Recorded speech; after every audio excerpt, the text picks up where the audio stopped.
That's it. Oh, welcome back to the Ultimate Cleveland Sports Show. So when we were in the break, what did you do? You know, I went to the Rolodex. So Yeah. I said, Yeah. this is my man. I called my man up, Jonathan. I said, And we have figured out definitively that's that's the guy you know. Yeah. You got to straighten him out. I got to straighten him out, man. I mean, Jonathan, come on. He's a good guy, man. What's the deal, man? Come on, bro. And by the way, it's Art Modell's fault I'm a Bengals fan. Hey, Mikey, what I say? Bring it back. Because they fired Paul Brown. If Paul Brown had never, my dad was a Browns fan when he was a young kid. Yeah. Because he loved Paul Brown, as did kids all over the country. Sure. Everybody loved Paul Brown. He was the best coach. And because Art Modell fired him, and then he started the Bengals, my dad was angry about it, and he switched and became a Bengals fan. If you root for the team that your father rooted for, Yeah. I give you a pass no matter it. what. My dad rooted like for the the Bengals one thing and that I have a Cubs. hard time with is people that live in Cleveland but root for the Steelers. And I always ask them why. And if they say, my dad's from Pittsburgh or my dad was a fan, that's a free pass for me. But if it's because I like their uniforms or because they always win, I got nothing but hate for that. I feel like you can't have two. Or they say I root for the Browns and the Steelers. That's even worse. You can't root. It's just not possible. Yeah, you root for one of the other. You got to have one or the other, but bro. I always felt that way, but I, in all honesty, I do want the Browns to do well when they're not playing the Bengals. It's more fun. do. I worked in Tampa 5 years, and I never, I was still a Browns fan. Yeah. Even though the first year I was there, they didn't have a team. I was there from 98 to 03. So I'm like, I've got no team. I got to know all the players. They were good. Yeah, that was the Warwick Dunn and Yeah. Warren Sapp, and they were fun to root for. So I adopted them for the year because I had no rooting interest in the NFL. Yeah. But once the Browns came back, they instantly became my favorite team again. And I always wanted the Bucs to do well. Right. It made my job easier when they were winning and doing well. Right. If I don't want the Browns to. We've had the Browns sucking and had that storyline. I want the Browns to win a lot with Deshaun Watson. Of course. All right. So let's start this segment of the Ultimate Cleveland Sports Show with the notion that FirstEnergy Stadium is kind of toxic to a lot of folks. They were involved in a bribery deal that came to light a couple of years back. And now Councilman Brian Casey, this is the Cleveland City Council, has introduced a resolution that he wants the name FirstEnergy stripped off the stadium name, doesn't want that. They were involved in a scandal involving $60 million of bribery money. Ultimately, the idea was to hurt their competitor and drive them out of business. Nonetheless, it was tax breaks. It was tax breaks. It was a very dirty, kind of Chicago-like deal, if you will. It was not pretty. Here's the thing, though. FirstEnergy paid $230 million in 2021 after admitting this is the crime, what they did. If you can make anything out of that, you're better than I am. I just know they spent a lot of dirty money bribing people, some politicians, and it was a dirty deal. But they spent $107 million back in 2013 to have the naming rights to FirstEnergy Stadium through 2030. So even though this is on the city council's docket, and it likely will pass, it's not binding. It doesn't mean anything. It's largely symbolic. This is a deal between the Browns, the Haslam family, and FirstEnergy, and they're not. The Haslams aren't going to give that money back. Yeah, I don't like that they're doing this. This seems like grandstanding, and I don't appreciate that. Right. The city of Cleveland, a lot of important work needs to be done. Generally, and obviously we got a new mayor who I really like, and I think is going to do a good job. And we need to be focused on a lot of more important things. Yeah. I do think FirstEnergy is a disgrace.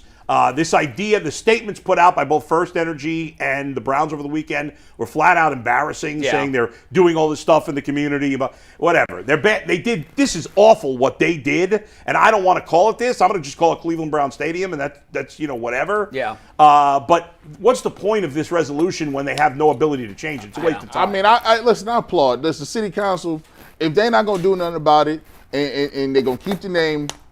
I got all time of the day. I got all type of time. I could go to this meeting, and then right after this meeting, I can vote on roads or bridges or whatever I want. But symbolism does work. You can't let people get away with blatant corruption and nothing happens. So, yeah, take the rights. So, in other words, it would look uglier on the city council if they just sat back and did nothing. Like, what are we? Because you're almost co-signing it if you don't at least oppose it. Fair point. So it is. At least it brought. You know what? It's a good point. At least it brought it to the public attention again, because a lot of people. Because I didn't even know about it. I think it's in Casey's district too, so that's where the stadium is. So and politically expedient Larry, to be against the bad guys. But one of the biggest bribes was Larry Householder was the head of the state. Well, but you're sitting here, and obviously it's iconic. It's just like when you go to most big cities, you see the city is associated with the stadium name. Sure. SoFi Stadium in L.A.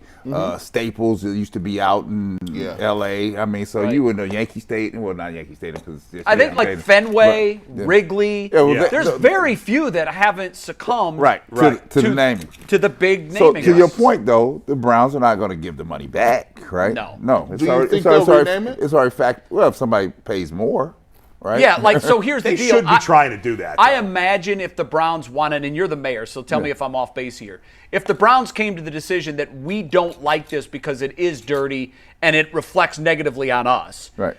we want to null and void this contract. Here's your money back. That's would, if it was prorated out, I think it's about $7 million a year. Yeah. So if it goes through 30, so that's $56 million remaining. Here's your $56 million. They're only going to do that if they have someone else to supplant that money, and then it becomes Progressive Stadium or whatever it would be. Could they get out of that contract? They would have to go back and renegotiate the deal. And here, FirstEnergy could say, no, you pay me to remove my name because I'm getting damaged from this little but because they've been ensnared in a controversy, is there any sort of morals clause that the Browns could use to escape? It could be one buried. It depends on what the contract says. The contract can say 1,000 things, right? So the one thing is that the Browns have probably, if I think about it, have factored this money into their operations. I would imagine they have. So that has to be resolved. They're not walking away from that obligation without some type of remuneration here, right? And they don't care, though. The Browns don't care what FirstEnergy did. Well, they probably don't care. They certainly know that the fans are not going to not come to games because of it. Well, they probably do care. But they're running, look at Jimmy Haslam's past. I still need to pave the streets, all right? Yeah. So this money is if they had into, their pick, they probably wish it wasn't called This is FirstEnergy. factored into the budget, right? So I can't walk away. It's not like we walk away from $10, right? I don't care. If you really care, then do something about it. All right, if you really care, then do something we did a segment. The segment last week was Sports Czar or whatever, where, we let Mikey McNuggets change anything in the sports world that he wanted. Yeah. We'll go around the table here, and Bull, you can start. You can name FirstEnergy whatever you want. What are you calling it? I would just, very simple, nothing exciting about this. Cleveland Brown Stadium. That's it. Very okay, simple. Standard. Very Penn State-ish. Yes. Okay. Well, for me, I'm thinking about the economics of it, right? So the Browns have to supplant this money. I would change it to Sherman-Williams Stadium because Sherman-Williams is building this new world headquarters. Oh, wow. Okay, now that's Cleveland, a great idea, right? bro. And then it would kind of line up with a message that I think the city's trying to portray, right? We're investing in millions, hundreds of millions of dollars, the state, the county, the city, and putting Sherman-Williams headquarters downtown, right? And so I just think that would be fit for Brown Stadium because that's going to be the iconic place that here. We're in Sherman-Williams Stadium here. Right. And obviously, so your idea is you got to have that money, that sponsorship money, and who better than Sherwin-Williams, who's just made a huge investment in downtown by moving their headquarters here. Bull, what do you got? That's bull. Oh, I'm sorry. Gee, what do you got? Separated. All you big guys look alike. Separated first. Hey, I'm gonna go with the zoo, man, because the zoo sounds great. Oh, the zoo. See, I love it because there's a bunch of crazed animals, sports fans down there, and I want to bring it back. I want to bring back the dog pound, but I also want to bring back monkey suits. I want to bring back apes and gorillas and chimps and everything, and giraffes and bears and tigers. I want everybody dressing up like it's Halloween, and when you come in sort here, of like the Raiders old yes, when you come up in here, it's gonna be loud, obnoxious. We throw stuff only like confetti and stuff, not like hammers, no batteries or batteries and nothing. But you come in here, you know it, and the sponsor is Pet Supplies.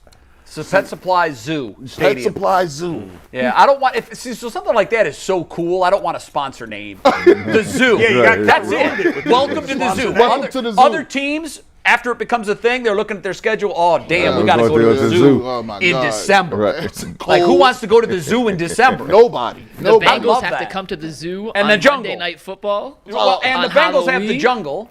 Yes. So you'd have the jungle and the them. zoo. I like that a lot. I like the zoo. So man. I'm not loving mine as much anymore. Mine just feels kind of plain. But I just wanted it. Tuck this chain in. Dog pound. That's it. The whole stadium takes on the dog pound vibe. I still think that is what this franchise most identifies with. We don't have the mascot per se. I know we do, but the dog pound of the old municipal stadium was real. I want that same feel in the entire stadium. Yeah. Because that vibe was That was something that the fans knew. If you had to go into that end in the fourth quarter, it wasn't going to be fun. Number one, you're going into the wind off the lake, and you got to go into the teeth of those fans. So I'd love something dog pound-ish, but the zoo ain't bad. I like the zoo. The zoo ain't bad. If you have ideas, go ahead and send them to us. You know our handle on YouTube, Twitter. You send them in. Mike will go through them, and he'll give us some of the best ones later in the show if we want to do that. All right?